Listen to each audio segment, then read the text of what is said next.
Hello everyone, welcome to news navigator program of Shankar IAS academy. ಈಗ June month ಇಂದ ನಾವು ಹೊಸದಾಗಿ ಡೈಲಿ ಕರೆಂಟ್ ಅಫೇರ್ಸ್ ಸೀರೀಸ್ ಅನ್ನ ತಗೋ ಬರ್ತಾ ಇದೀವಿ.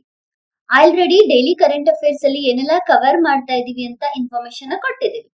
ಸೊ ಅದನ್ನ ಮತ್ತೆ ನಾವು ನೋಡ್ಕೊಂಡ್ರೆ ಪ್ರೆಸ್ ಇನ್ಫಾರ್ಮೇಶನ್ ಬ್ಯೂರೋ ಅಂದ್ರೆ PIB ಇಂದ, ಮತ್ತೆ ಡೌನ್ ಟು ಅರ್ತ್ ಮ್ಯಾಗಝಿನ್ ಇಂದ, and also Hindu news paper, Indian express, times of India, ಹೀಗೆ ಬೇರೆ ಬೇರೆ ಮೆಟೀರಿಯಲ್ಸ್ ಗಳನ್ನ ಯೂಸ್ ಮಾಡ್ಬಿಟ್ಟು ಅದ್ರಲ್ಲಿ ನಮ್ಗೆ ಎಕ್ಸಾಮ್ಗೆ ಯಾವ್ದು ಇಂಪಾರ್ಟೆಂಟ್ ಅಂತ ಅನ್ಸುತ್ತೆ ಆ ರೀತಿಯಾದಂತಹ ಕಂಟೆಂಟ್ ಗಳನ್ನ ತಗೊಂಡು ಪೇಪರ್ ಅನ್ನ ಅನಾಲಿಸಿಸ್ ನ ಮಾಡ್ಲಾಗ್ತದೆ. ಒಂದು ದಿನದಲ್ಲಿ ಯಾವ್ದೆಲ್ಲ ಇಂಪಾರ್ಟೆಂಟ್ ಇದೆ ಆ ಟಾಪಿಕ್ಸ್ ಗಳನ್ನ ನಾವು ಕರೆಂಟ್ ಅಫೇರ್ಸ್ ಪರ್ಸ್ಪೆಕ್ಟಿವ್ ಆಗಿ ಕವರ್ ಮಾಡ್ತಾ ಹೋದ್ರೆ ಎಕ್ಸಾಮ್ ಅಲ್ಲಿ ಕರೆಂಟ್ ಅಫೇರ್ಸ್ ಅನ್ನೋದು ಕಷ್ಟ ಆಗಿ ಬರೋದಿಲ್ಲ. Especially for UPSC current affairs ಜಾಸ್ತಿ ಆಗ್ತಾ ಇದೆ. ಜೊತೆಗೆ ಸ್ಟಾಟಿಕ್ ಪೋರ್ಷನ್ ಇಂದ ಕೂಡ ಕ್ವಶನ್ಸ್ ಗಳು ಅರೈಸ್ ಆಗ್ತದೆ. ಸ್ಟಾಟಿಕ್ ಪೋರ್ಷನ್ ಮತ್ತೆ ಕರೆಂಟ್ ಅಫೇರ್ಸ್ ಎರಡನ್ನು ಕೂಡ ಬ್ಯಾಲೆನ್ಸ್ ಮಾಡೋದಕ್ಕೆ ಈ ಒಂದು ವಿಡಿಯೋ ನಿಮಗೆ ಹೆಲ್ಪ್ ಆಗುತ್ತೆ. ಸೊ ಇವತ್ತಿನ ವಿಡಿಯೋದಲ್ಲಿ ನಾವು ಜೂನ್ 1ನೇ ತಾರೀಕು ಯಾವ್ದೆಲ್ಲ ಕಾನ್ಸೆಪ್ಟ್ ಗಳು ನ್ಯೂಸ್ ಅಲ್ಲಿ ಇತ್ತು ಅಂತ ಹೇಳ್ಬಿಟ್ಟು ನೋಡ್ಕೊಳ್ತಾ ಹೋಗೋಣ. ಸೊ ಡೈಲಿ ತಪ್ಪದೆ ಈ ವಿಡಿಯೋ ಸೀರೀಸ್ ಅನ್ನ ನೋಡಿ. ಯಾಕೆ ಅಂತ ಹೇಳಿದ್ರೆ ನಿಮ್ಗೆ ಎಕ್ಸಾಮ್ಗೆ ಇದು ತುಂಬಾ ಇಂಪಾರ್ಟೆಂಟ್ ಆಗುತ್ತೆ.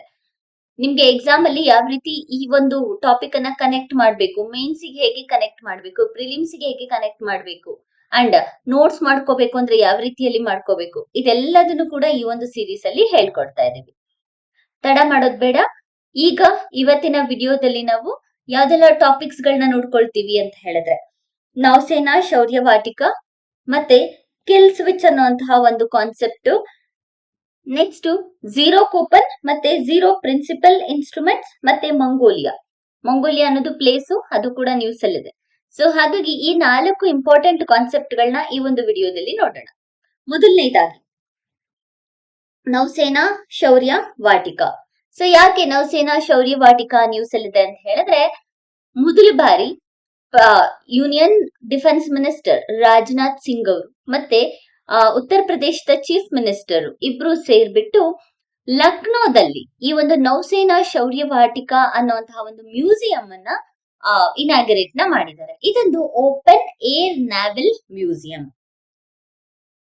ಓಪನ್ ಏರ್ ನ್ಯಾವಲ್ ಮ್ಯೂಸಿಯಂ ಅಂದ್ರೆ ನೇವಿ ರಿಲೇಟೆಡ್ ಮ್ಯೂಸಿಯಂ ಅಂತ ಸಿಂಪಲ್ ಆಗಿ ಹೇಳ್ಬೋದಾಗತ್ತೆ.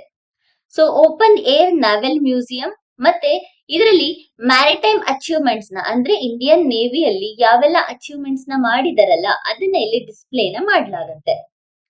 ಇದನ್ನ ಡೆವಲಪ್ ಮಾಡಿದ್ ಯಾರು ಅಂತ ಹೇಳಿದ್ರೆ ಇಂಡಿಯನ್ ನೇವಿ ಮತ್ತೆ ಉತ್ತರ ಪ್ರದೇಶ್ ಗವರ್ಮೆಂಟ್ ಇದೆರಡೂ ಸೇರ್ಬಿಟ್ಟು ಈ ಒಂದು ಮ್ಯೂಸಿಯಂ ಅನ್ನ ಡೆವಲಪ್ ಮಾಡಿದೆ. ಸೊ ಇದು ಏನು ಅಂತ ಗೊತ್ತಿರ್ಬೇಕು. ನೌಸೇನಾ ಶೌರ್ಯ ವಾಟಿಕ ನೋಡಿದ ಕೂಡಲೇ ನಮ್ಗೆ ಇದು ಮ್ಯೂಸಿಯಂ ಅಂತ ಗೊತ್ತಾಗಲ್ಲ. ಸೊ ನೇಚರ್ ಏನು, ಇದೊಂದು open air naval museum.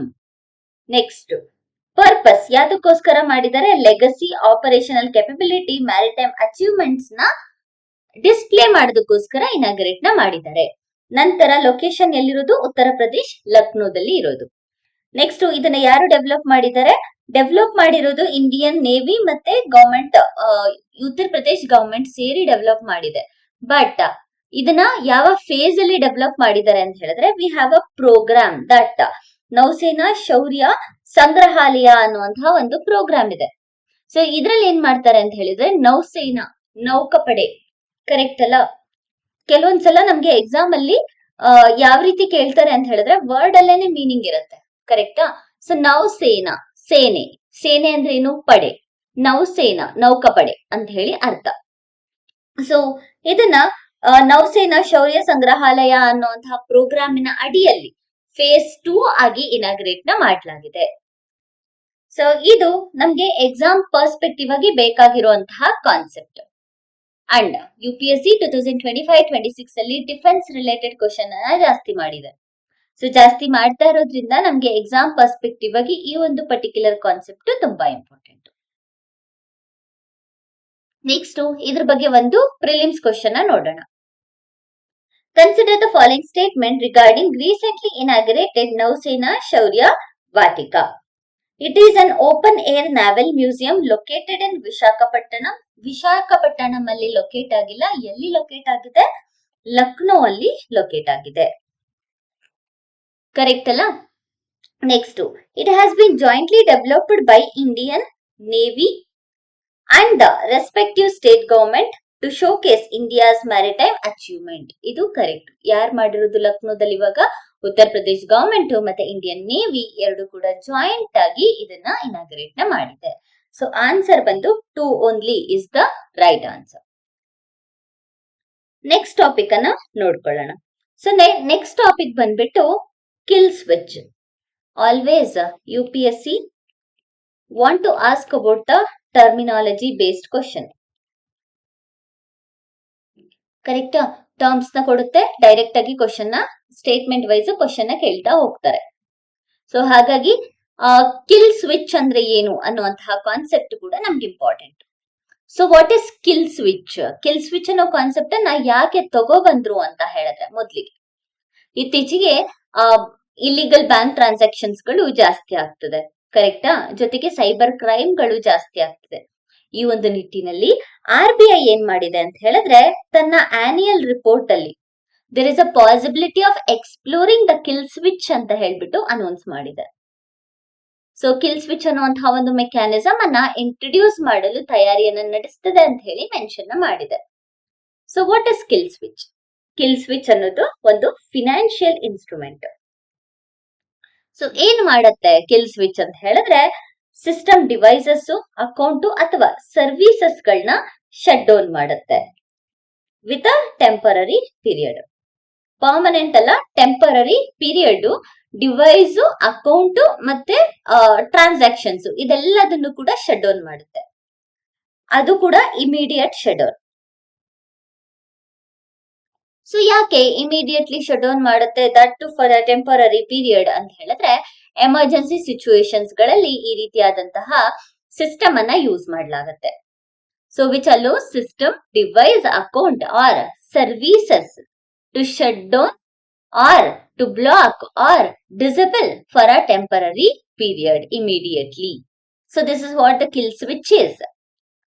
So ಯಾವಾಗ ಇಲ್ಲಿಗಲ್ ಆಗಿ ಟ್ರಾನ್ಸಾಕ್ಷನ್ ಆಗ್ತದೆ ಅಂತ ಹೇಳಿ ಗವರ್ಮೆಂಟ್ಗೆ ಗೊತ್ತಾಗತ್ತೆ, ಅಥವಾ ಮನಿ ಅಂದ್ರೆ ಸೈಬರ್ ಸೆಕ್ಯೂರಿಟಿ, ಸೈಬರ್ ಥ್ರೆಟ್ ಆಗ್ತದೆ ಅಂತ ಹೇಳಿ ಗೊತ್ತಾಗತ್ತೆ, ಆ ಟೈಮ್ ಅಲ್ಲಿ ಫಿನಾನ್ಷಿಯಲ್ ಟ್ರಾನ್ಸಾಕ್ಷನ್ ನ ಸ್ಟಾಪ್ ಮಾಡೋದಕ್ಕೋಸ್ಕರ ಕಿಲ್ ಸ್ವಿಚ್ ಅನ್ನುವಂತಹ ಒಂದು ಕಾನ್ಸೆಪ್ಟ್ ಅನ್ನ ಇಂಟ್ರೊಡ್ಯೂಸ್ ಮಾಡ್ತಾ ಇದೆ.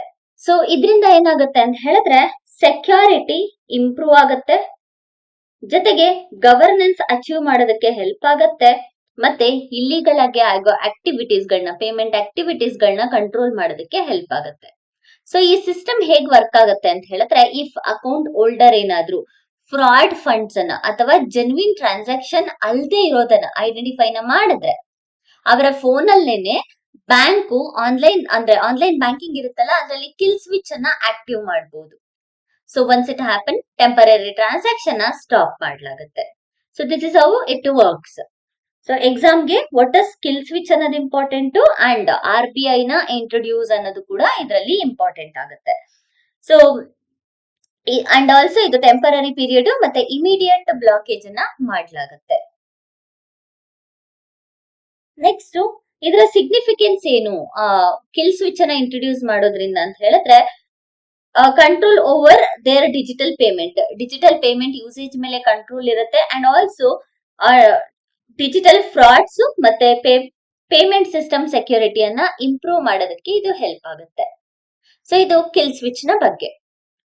Kill switch economy concept under ಅಲ್ಲಿ ಯೂಸ್ ಮಾಡಬಹುದು, ಎಸ್ಪೆಷಲಿ ಅಂಡ್ ಆಲ್ಸೋ ಇಂಟರ್ನಲ್ ಸೆಕ್ಯೂರಿಟಿಯಲ್ಲೂ ಕೂಡ, ಸೈಬರ್ ಕ್ರೈಮ್ ಆಗಿರ್ಬೋದು, ಈ ತರದ ಥ್ರೆಟ್ ಎಲ್ಲ ಬರುತ್ತಲ್ಲ, ಈ ತರ ಕಾನ್ಸೆಪ್ಟ್ ಅಲ್ಲೂ ಕೂಡ ಕಿಲ್ ಸ್ವಿಚ್ ಅನ್ನೋ ಕಾನ್ಸೆಪ್ಟ್ ಅನ್ನ ಎಕ್ಸಾಂಪಲ್ ಆಗಿ ಯೂಸ್ ಮಾಡಬಹುದಾಗತ್ತೆ.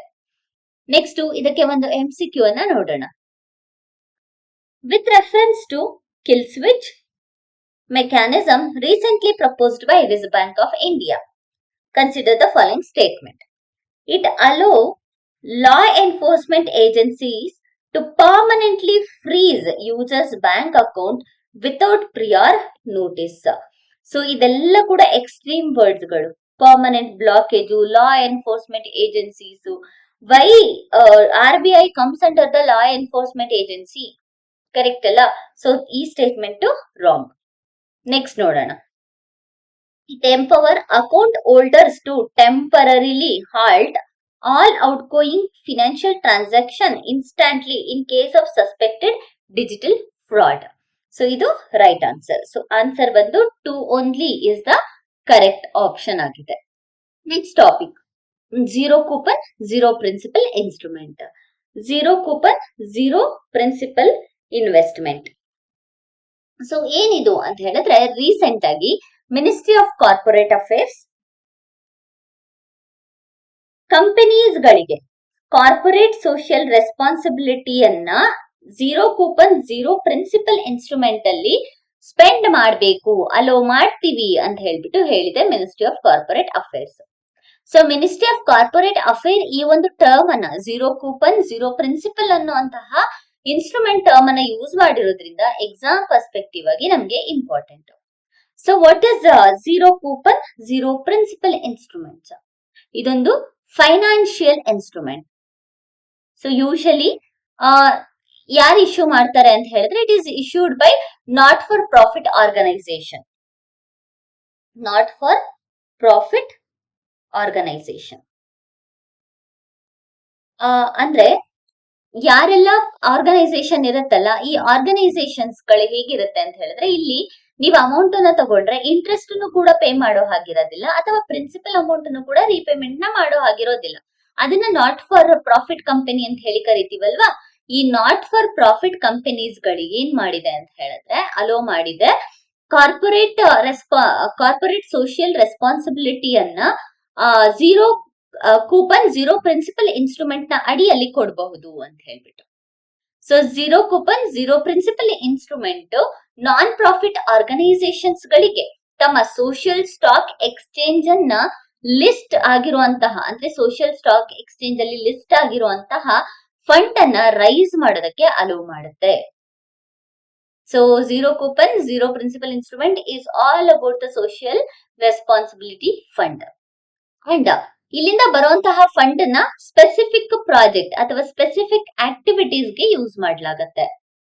ಅಂಡ್ ಯೂಶಲಿ ಇದನ್ನ ಡಿಮೆಟೀರಿಯಲೈಸ್ಡ್ ಫಾರ್ಮ್ ಅಲ್ಲ ಇಶ್ಯೂನ ಮಾಡಲಾಗತ್ತೆ. It is issued in dematerialised form only, ಅಂದ್ರೆ demat form only. So demat through ಮಾತ್ರ ಇಶ್ಯೂ ಮಾಡಲಾಗುತ್ತೆ, ಬೇರೆ ಯಾವುದೇ ರೀತಿಯಾದಂತಹ ಪ್ಲಾಟ್ಫಾರ್ಮ್ ನ ಇಲ್ಲಿ ಯೂಸ್ ಮಾಡಲ್ಲ. ಅಂಡ್ ಟೆನ್ಯೂರ್ ಎಕ್ಸ್ಪೈರ್ ಆಗೋ ತನಕ, ಅಂದ್ರೆ ಕೊಟ್ಟಿರುವಂತಹ ಟೆನ್ಯೂರ್ ಏನಿರುತ್ತೆ ಅಲ್ವಾ, ಆ ಟೆನ್ಯೂರ್ ಎಕ್ಸ್ಪೈರ್ ಆಗೋ ತನಕ ಒರಿಜಿನಲ್ ಸಬ್ಸ್ಕ್ರೈಬರ್ಸ್ ಇಂದ ಟ್ರಾನ್ಸ್ಫರ್ ನ ಮಾಡೋ ಹಾಗಿಲ್ಲ. So zero coupon zero principal not for profit organisations ಇಶ್ಯೂಗೋಸ್ಕರ ಕಾರ್ಪೊರೇಟ್ ಸೋಷಿಯಲ್ ರೆಸ್ಪಾನ್ಸಿಬಿಲಿಟಿ ಫಂಡ್ ಅನ್ನ ಮ್ಯಾನೇಜ್ ಮಾಡಕ್ಕೆ, ಅಂದ್ರೆ ಸೋಷಿಯಲ್ ಎಕ್ಸ್ಚೇಂಜ್ ನ ಮ್ಯಾನೇಜ್ ಮಾಡೋದಕ್ಕೋಸ್ಕರ ಡಿಮೆಟೀರಿಯಲೈಸ್ಡ್ ಫಾರ್ಮ್ ಅಲ್ಲಿ ಮಾತ್ರ ಇಶ್ಯೂ ಮಾಡುವಂತಹ ಕೂಪನ್. ಇದು ನಮ್ಗೆ ಎಕ್ಸಾಮ್ ಬಗ್ಗೆ ಗೊತ್ತಾಗ್ಬೇಕಾಗಿರುವಂತಹ ಕಾನ್ಸೆಪ್ಟ್. ಇದನ್ನು ಕೂಡ ನಾವು ಎಕಾನಮಿ ಅಂಡರ್ ಅಲ್ಲಿ ನೋಡ್ಕೊಳ್ತೀವಿ. ನೆಕ್ಸ್ಟ್ ಇದ್ರ ಮೇಲೆನೆ ಒಂದು ಕ್ವಶನ್ ನೋಡ್ಕೊಂಡ್ರೆ, ಅಂದ್ರೆ ಎಕ್ಸಾಮ್ ಅಲ್ಲಿ ಯಾವ ರೀತಿ ಈ ಕ್ವಶನ್ ಕೇಳಬಹುದು ಅಂತ ಹೇಳಿ ನಾವು ನೋಡ್ಕೊಂಡ್ರೆ, consider the following statement regarding zero coupon zero principal instrument. They are financial instrument that pay a fixed interest but do not repay the principal amount. So ಇದು wrong ಅಲ್ವಾ? ಯಾಕೆ? There is no fixed interest. And also there is no principal repayment. So first statement wrong. Second statement ಅನ್ನ ನೋಡೋಣ. They are issued exclusively by not for profit organizations and are listed on social stock exchange. ಇದು correct. That is what we see here ಅಲ್ಲ. Not for profit organization, exclusive ಆಗಿ not for profit organizations ಇದನ್ನ issue ಮಾಡುತ್ತೆ. So ಹಾಗಾಗಿ exclusive ಅನ್ನೋ word ಇಲ್ಲಿ ನಮಗೆ extreme ಅಂತ ಅನ್ಸೋದಿಲ್ಲ. ನೆಕ್ಸ್ಟ್ ನೋಡೋಣ. Companies are permitted to use zero coupon zero principal instrument to meet their corporate social responsibility obligation. ಇದು ಕೂಡ ಸರಿಯಾದ ಉತ್ತರ. ಸೊ ಆನ್ಸರ್ ಬಂದು ಓನ್ಲಿ 2 ಸ್ಟೇಟ್ಮೆಂಟ್, ಅಂದ್ರೆ option B is the right answer. Next Mongolia ಬಗ್ಗೆ ಕರೆಂಟ್ ಅಫೇರ್ಸ್ ಅಲ್ಲಿ news ಅಲ್ಲಿದೆ, ಅದಕ್ಕೋಸ್ಕರ ನೋಡೋಣ. ಭಾರತ ಮತ್ತೆ ಮಂಗೋಲಿಯಾದ ನಡುವೆ ಕಲ್ಚರಲ್ ಮತ್ತೆ ಸ್ಪಿರಿಚುಯಲ್ ಕನೆಕ್ಷನ್ ಇದೆ, ಅದಕ್ಕೋಸ್ಕರ ಮಂಗೋಲಿಯಾ ನ್ಯೂಸ್ ಅಲ್ಲಿದೆ. ಇನ್ನು ಮಂಗೋಲಿಯಾ ಜಿಯೋಗ್ರಫಿಕಲಿ ನಾವು ನೋಡ್ತಾ ಹೋದ್ರೆ ಪ್ಲೇಸಸ್ ಇನ್ ನ್ಯೂಸ್ ಕಾನ್ಸೆಪ್ಟ್ ಅಡಿಯಲ್ಲಿ ನೋಡಿದ್ರೆ ಮಂಗೋಲಿಯಾ ಒಂದು ಲ್ಯಾಂಡ್ ಲಾಕ್ಡ್ ಕಂಟ್ರಿ ನಾರ್ತ್ ಅಲ್ಲಿ ರಷ್ಯಾವನ್ನ ನೋಡ್ತೇವೆ ಅಂಡ್ ಈ ಸೌತ್ ರೀಜನ್ ಅಲ್ಲಿ ಚೀನಾವನ್ನ ನೋಡ್ತೇವೆ. ಸೊ ನಾರ್ತ್ ಅಲ್ಲಿ it is bordered by Russia and in south it is bordered by China. ಇನ್ನ ವೆಜಿಟೇಷನ್ ನೋಡ್ಕೊಂಡ್ರೆ ಈ ಮಂಗೋಲಿಯಾ ಅನ್ನುವಂತಹ ದೇಶದಲ್ಲಿ ನಾವು ಗ್ರಾಸ್ ಲ್ಯಾಂಡ್ ಅನ್ನು ಕೂಡ ನೋಡಬಹುದು ಅಂಡ್ ಡೆಸರ್ಟ್ ಅನ್ನು ಕೂಡ ನೋಡಬಹುದು. ಸೊ ಗ್ರಾಸ್ ಲ್ಯಾಂಡ್ ಬಂದ್ಬಿಟ್ಟು ಸ್ಟೆಪಿ ಗ್ರಾಸ್ ಲ್ಯಾಂಡ್ ಅನ್ನ ಇಲ್ಲಿ ನೋಡಬಹುದಾಗುತ್ತೆ. ಫಾರೆಸ್ಟ್ ಕೂಡ ಸ್ಟೆಪಿ ಟೈಪ್ ಇದೆ. ಸೆಮಿ ಡೆಸರ್ಟ್ ಮತ್ತೆ ಡೆಸರ್ಟ್ ಅನ್ನ ಕೂಡ ಇಲ್ಲಿ ನೋಡಬಹುದಾಗುತ್ತೆ. ಮೇಜರ್ ಮೌಂಟೇನ್ಸ್ ಯಾವ್ದ್ಯಾವ್ದು ಅಂತ ಹೇಳಿದ್ರೆ ಕೇಂಟಿ, ಕಂಗಾಯ್, ಆಲ್ಟಿ ಮೌಂಟೇನ್ಸ್ ಗಳು ಇಲ್ಲಿ ಫೇಮಸ್. ಅದ್ರಲ್ಲಿ ಹೈಯೆಸ್ಟ್ ಪೀಕ್ ಅಂದ್ರೆ ಮಂಗೋಲಿಯಾದಲ್ಲೇ ಹೈಯೆಸ್ಟ್ ಪೀಕ್ ಬಂದ್ಬಿಟ್ಟು ನಾಯಮಡ್ಲಿನ್ ಆರ್ಜಿಲ್ ಅಂತ ಹೇಳಿ ಹೈಯೆಸ್ಟ್ ಪೀಕ್.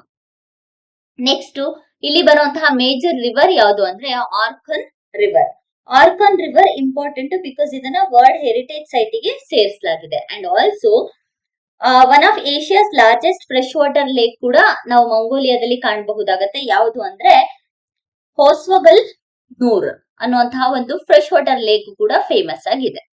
ಇನ್ನ ರಿಸೋರ್ಸ್ ಡೆಪಾಸಿಟ್ ಬಗ್ಗೆ ನೋಡ್ಕೊಂಡ್ರೆ ಕೋಲು ಮತ್ತೆ ಫ್ಲೋರೈಟ್ ಲಾರ್ಜ್ ಡೆಪಾಸಿಟ್ ಇದೆ. ಮತ್ತೆ other deposits like copper, gold, silver ಈ ರೀತಿಯಾದಂತಹ ಸೋರ್ಸಸ್ ಗಳನ್ನ ಕೂಡ ನಾವು ಇಲ್ಲಿ ನೋಡ್ತೇವೆ. ಇದು ಮಂಗೋಲಿಯಾ ಬಗ್ಗೆ. ಇನ್ ದಿಸ್ ಪರ್ಸ್ಪೆಕ್ಟಿವ್ ಒಂದು ಪ್ರಿಲಿಮ್ಸ್ ಕ್ವಶನ್ ನೋಡೋಣ. Consider the following statement regarding the geography of Mongolia. It is a land locked nation sharing its border with Russia, China, Kazakhstan. ಕಜಾಕ್ಸ್ತಾನ್ ಇಲ್ಲ, ಬರೀ 2 ಕಂಟ್ರೀಸ್ ಮಾತ್ರ ಬಾರ್ಡರ್ ಆಗಿರೋದು. ಯಾವ್ದ್ಯಾವ್ದು? ಚೀನಾ ಮತ್ತೆ Russia. Next, the Orkhon river valley located in Mongolia recognised as a UNESCO's world heritage site.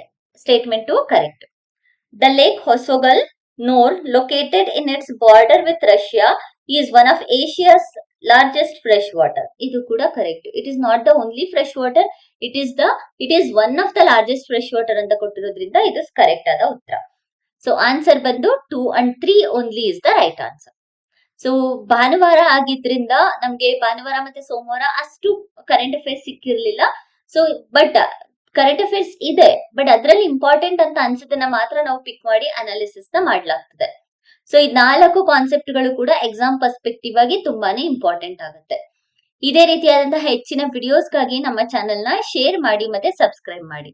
ಯಾರೆಲ್ಲ UPSC ನ ಓದ್ತಾ ಇದ್ದಾರೆ ಅವ್ರಿಗೂ ಕೂಡ ಈ ಚಾನೆಲ್ ನ ಶೇರ್ ಮಾಡಿ. ಮತ್ತೆ ಕರ್ನಾಟಕ ಎಕ್ಸಾಮ್ಗೆ ಓದ್ತಿರುವಂತಹ KAS ಆಸ್ಪಿರೆಂಟ್ಸ್ ಆಗಿರಬಹುದು ಅಥವಾ PSI ಆಸ್ಪಿರೆಂಟ್ಸ್ ಆಗಿರಬಹುದು, ಅವ್ರ ಹತ್ರ ಕೂಡ ಚಾನೆಲ್ ಅನ್ನ ಶೇರ್ ಮಾಡಿ. Thank you for watching.